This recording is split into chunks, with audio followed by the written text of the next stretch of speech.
Produced by the iLab at WBUR Boston.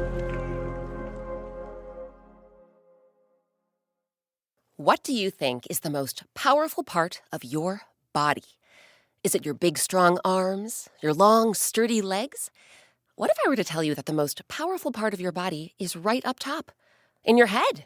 In other words, your brain. In today's tale, we'll meet a mighty giant who learns the true value of brain power.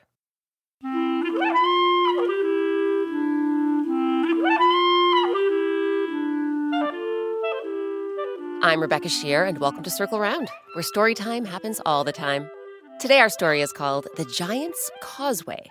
Versions of this tale come from Ireland, an island nation on the westernmost edge of Europe. Some really great people came together to bring you our telling of this tale, including Alison Wright, whom you grown-ups may recognize from Snowpiercer on TNT, along with two FX series, The Americans and Feud, Betty and Joan. So circle around, everyone, for The Giant's Causeway. On the northern coast of Ireland, where the waters of the North Channel separate the Emerald Isle from Scotland, you'll encounter an amazing sight. It's kind of like a road, only it juts out into the water, and it isn't made of the usual asphalt, dirt, or gravel. Instead, this road, or causeway more like, is made out of stone columns. 40,000 stone columns, all of them with 6 sides like a hexagon. And these hexagonal columns are all different heights, but they're packed together side by side like the pieces of a puzzle or the cells of a honeycomb. This curious stone structure is known as the Giant's Causeway. But the Giant's Causeway isn't just off the coast of Ireland. It's off the coast of Scotland, too. Across the North Channel on the Scottish island of Staffa, you'll find these same hexagon-shaped stone columns. And in between, you'll find nothing but water. Now, scientists will tell you that these matching stone columns in Ireland and Scotland were created by volcanoes. Ancient volcanoes that erupted tens of millions of years ago. When the lava cooled and cracked, it formed into these curious hexagonal structures. But legend will tell you that they were created by this guy. That's right. Finn McCool's my name. Being a mighty warrior is my game. It's true. In Irish lore, Finn McCool is known as one of the greatest warriors the Emerald Isle has ever seen. Now wait there just a minute. One of the greatest warriors the Emerald Isle has ever seen? Oh, no. You mean the greatest warrior the Emerald Isle has ever seen. Fair enough. The greatest warrior the Emerald Isle has ever seen. But that's not all. Finn McCool is also the biggest warrior the Emerald Isle has ever seen. Legend has it that Finn McCool was a giant who stood more than 50 feet tall. That's higher than a 3-story building. His legs were as thick as tree trunks, and each of his hands was as big as a bathtub. Across the North Channel from Finn McCool, a dozen miles away over in Scotland, there lived another giant. His name was Benandonner. Ha ha ha! That's me, Benandonner. My name means Mountain of Thunder, so trust me. You don't want to mess with this fella. Ha ha ha! The water between the two giants was too wide and deep to cross, so Finn McCool had never met Benandonner. He'd never even seen him. But he had heard him. You see, Benandonner was a bully, and every day the Scottish giant's rumbling voice would echo across the North Channel as he hurled insult after insult at Finn McCool. Hey, Finn McCool, you may call yourself a giant, but I'll bet you're so small. When you pull your socks all the way up, they cover your eyes. I'll bet that you're so small. When you step in a puddle, you think you're drowning. I'll bet that you're so small that when you applied for a job at the butcher's, They turned you down because the stakes were too high. Get it? Stakes too high. You know, like you can't reach them because you're so teeny tiny. As Ben and Donner's jokes wore on, Finn McCool's patience wore thin. Ah! Who does that blustery Scottish bloke think he is? Endlessly poking fun at me, the greatest warrior in all of Ireland. Enough is enough. I'm going to show this smart alecky Scotsman who's boss. In person. So Finn set to work building a path of stepping stones from Ireland to Scotland. Night after night, he worked from sundown to sunup, collecting big pieces of rock and hurling them into the North Channel. After some time, Finn's stones stretched all the way from the coast of Northern Ireland to Staffa, an island off the Scottish mainland. Ha! That should do it. Oh, I can hardly wait to show Una. Una was Finn's wife. The giant and giantess lived in a tidy cottage atop Knockmany Hill, a steep, wind-swept knoll with an exquisite view of the coast. Finn bounded up Knockmany Hill and called through the cottage's front window. Una! Oh, Una!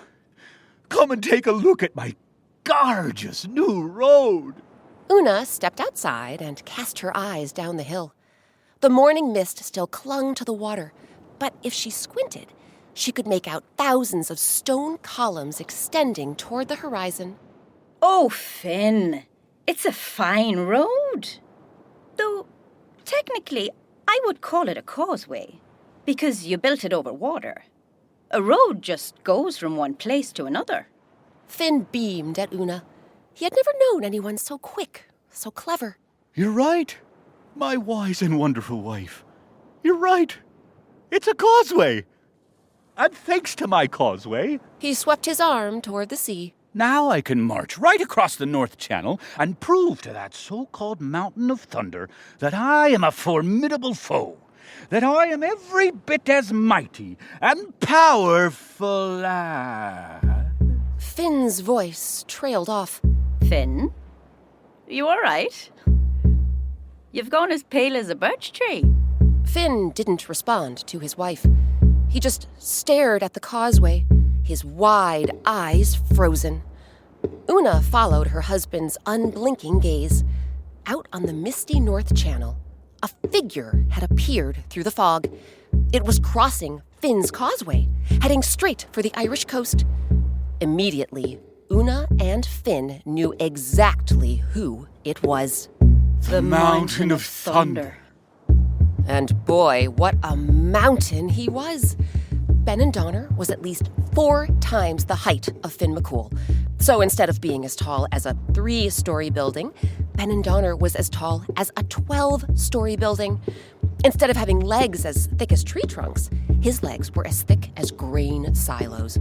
And forget hands as big as bathtubs. Ben and Donner's massive mitts were as big as modern-day SUVs. Finn felt a lump form in his throat. For the first time in his life, the greatest warrior the Emerald Isle had ever seen was petrified.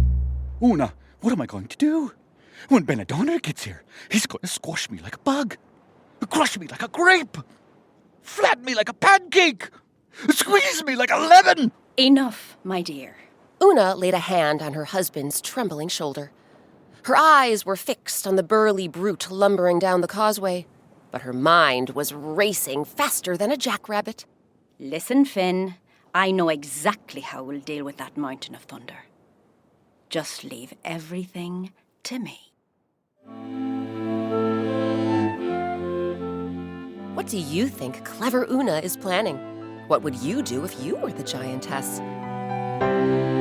We'll find out what happens after a quick break. Support for Circle Round comes from Policy Genius. Summer's here and the days are getting longer, meaning you've got some extra time to see if you're overpaying for home and auto insurance. Policy Genius makes it easy to compare your coverage in one place. They've saved customers an average of $1,250 per year over what they were paying for home and auto insurance. Policy Genius compares rates from America's top insurers, from Progressive to Allstate, to find your lowest quote. Head to policygenius.com to get started right now.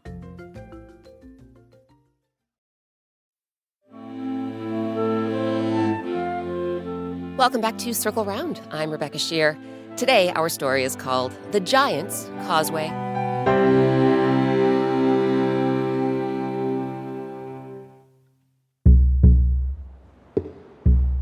Before the break, the Scottish giant Benandonner, the Mountain of Thunder, was coming for the Irish giant Finn McCool. As Benandonner crossed the causeway that Finn had constructed between Ireland and Scotland, Finn's wife, quick, clever Una, got to work formulating a plan.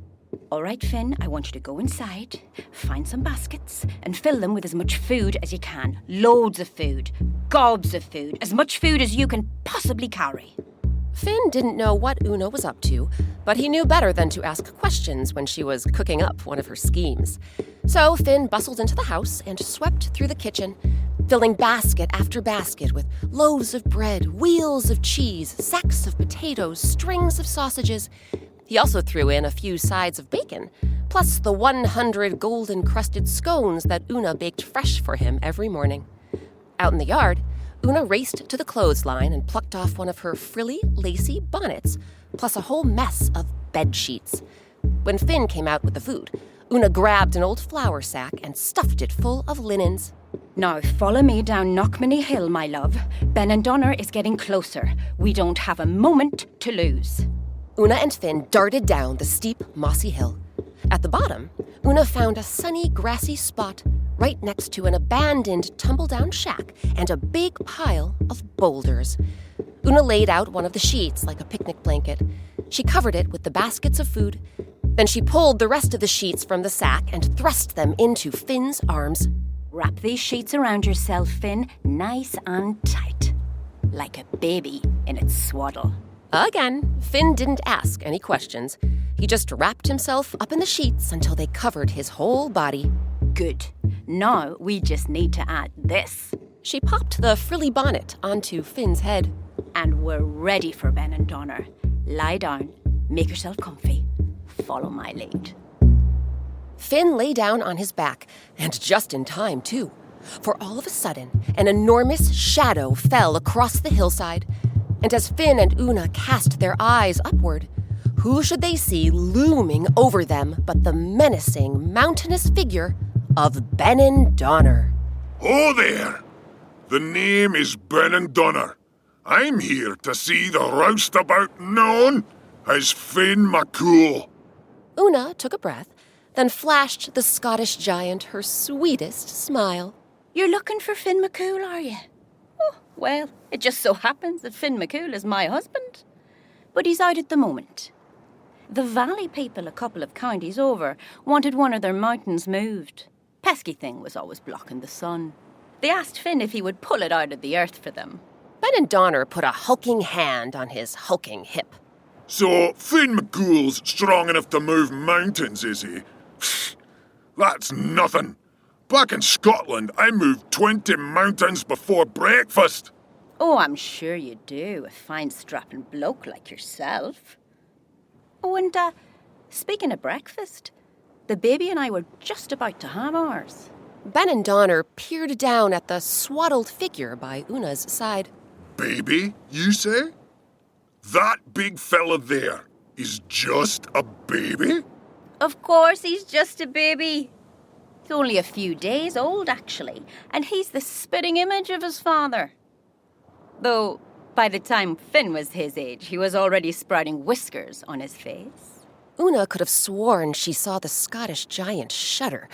Was he falling for her plan? Oh, but where are my manners? I should invite you to join us for breakfast, Benandonner. I just hope you don't mind if the baby eats first. He is always so hungry in the mornings. Definitely has his father's appetite. Una opened the picnic baskets and laid out the loaves of bread, wheels of cheese, sacks of potatoes, strings of sausages, sides of bacon, and 100 scones. She gazed at Finn and patted his frilly, bonneted head. Here you go, sweetheart. Enjoy your breakfast. From the gleam in Una's eye, Finn knew just what to do. He raised himself to his knees, held out his hands, then tore into the food, gobbling up entire loaves of bread and whole wheels of cheese. He wolfed down all the sausages and bacon, then popped the potatoes into his mouth one by one like pieces of candy. Finally, he devoured all 100 scones, leaving nothing behind but crumbs. Ben and Donner's big, bushy eyebrows shot to the top of his forehead. If Finn McCool's baby could polish off such a meal, imagine what Finn McCool himself could do. Again, Ben and Donner shuddered. Again, Una noticed. Oh, I'm so sorry, Ben and Donner. There isn't a morsel of food left. It's all in my baby's belly. She gave Finn's tummy a tickle, then tapped him on the nose. Now listen, sweetheart. Now that you've finished your breakfast, would you like to go and play? Your favorite toys are right there. Una grinned as she pointed toward the hillside. And do you know what she was pointing at? The big pile of boulders. One look at Una's mischievous smile, and Finn knew exactly what to do. He crawled over to the great heap of rocks. Then he reached up, hoisted one of the biggest boulders over his shoulder, and tossed it into the air. Up, up, up the boulder flew, soaring higher and higher into the sky, before plummeting back to earth and landing right on the abandoned, tumble-down shack. Ben and Donner's gigantic jaw dropped. His hefty hands trembled. His jumbo-sized heart thumped in his chest. After witnessing Finn McCool's baby accomplish such tremendous feats of strength, the mountain of thunder suddenly felt no mightier than a molehill. With a very uncharacteristic cry and whimper, I'm out of here. Ben and Donner spun on his colossal heel and went barreling toward the sea. And when he reached Finn's causeway, do you know what he did? He clenched his fists and began smashing it up. As he raced back to Scotland, he tore the causeway to pieces, stone by stone, so he could never receive an unwanted visit from the fierce and ferocious Finn McCool. But, like we said at the start of our story, portions of the Giant's Causeway, as it's now called, still remain in both Ireland and Scotland. They're an eternal reminder of the greatest warrior the Emerald Isle has ever seen, and the brilliant, brainy giantess who saved his life.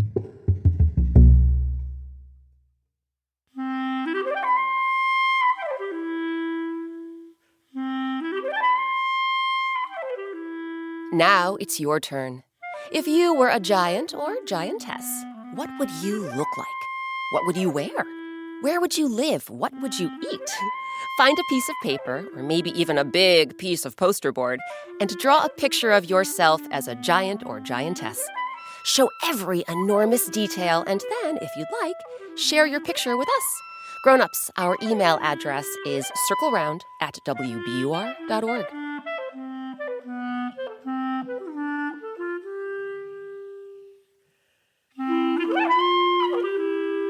This week's story, The Giant's Causeway, was adapted by me, Rebecca Shear. It was edited by Amory Sievertson. Circle Round's original music and sound design is by Eric Shimalonis. Our artist is Sabina Hahn. Want to color while you listen? Sabina has drawn a black and white picture for every Circle Round story, and you can find them on our website. Grown-ups, visit wbur.org/circleround and click on soundtrack and coloring pages. Special thanks to this week's actors, Kevin Corbett, Chris Tucci, and Allison Wright. Grown-ups, look for Allison Wright in Snowpiercer on TNT. You can also see her in the FX series The Americans, as well as Feud, Betty and Joan. Our featured instrument this week was the bowron. You can learn more about this traditional Irish drum and see a photo of Eric Shimalonis playing it on our website. Again, that's wbur.org/circleround. Want to keep the Circle Round experience going all week long? You grown-ups can follow us on Instagram and check out behind-the-scenes photos, artwork from our listeners, and tons of other fun stuff. Our Instagram handle is @CircleRoundPodcast. Circle Round is a production of WBUR, Boston's NPR news station. I'm Rebecca Shear. Thanks for circling round with us.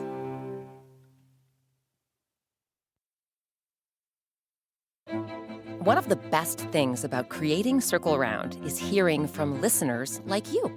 Circle Round fans have been telling us about their favorite Circle Round stories, and we're excited to share some of their voices with you. My name is Danielle. I live in Toronto.